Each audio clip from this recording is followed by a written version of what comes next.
আশ্রয় কেন্দ্রে আশ্রয় নিয়েছে তাদের শুকনা খাবারের ব্যবস্থা করার জন্য। আমাদের আশ্রয় কেন্দ্র, এই দেখেন আশ্রয় কেন্দ্রে কি পরিমাণ লোকের সমাহার।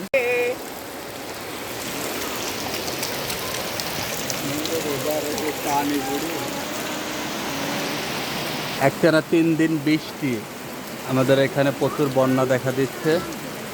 এই বৃষ্টিতে আমরা সরাসরি শুনতে চাই আরিফুজ্জামানের মুখ থেকে তার অনুভূতিটা কি।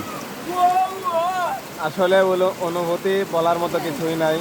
জানেন যে আমি একজন ভাইরাল কৃষক। আমার বৃষ্টির কারণে আমার অনেক ফসল জমি ক্ষয়ক্ষতি হয়েছে। অনুদান আপনারা দিতে চাইছেন, অনুদান আমি পাই নাই।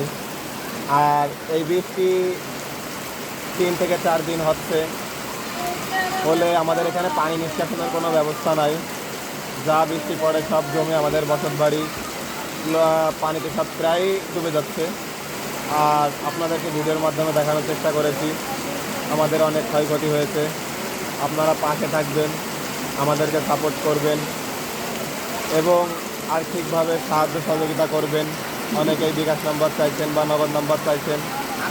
আমরা অনেকেই নগদ নাম্বার, বিকাশ নাম্বার দিয়েছি, কিন্তু আসলে আমরা কোনো টাকা পয়সা পাইনি। আপনারা এরকম ভুয়া কমেন্ট করবেন না।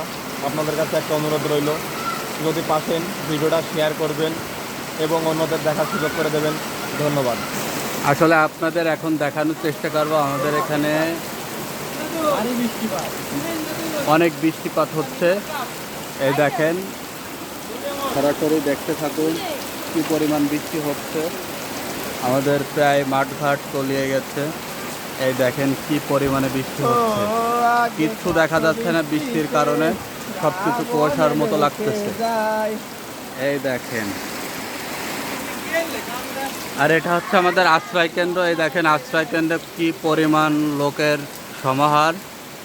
আমাদের এলাকায় যত জনগণ আছে সবাই আশ্রয় কেন্দ্রে এসে আশ্রয় নিচ্ছে।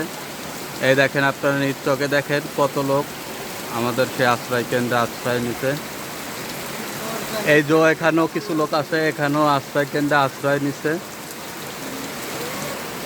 আমরা যথাযথভাবে চেষ্টা করছি যারা আশ্রয় কেন্দ্রে আশ্রয় নিয়েছে তাদের শুকনা খাবারের ব্যবস্থা করার জন্য।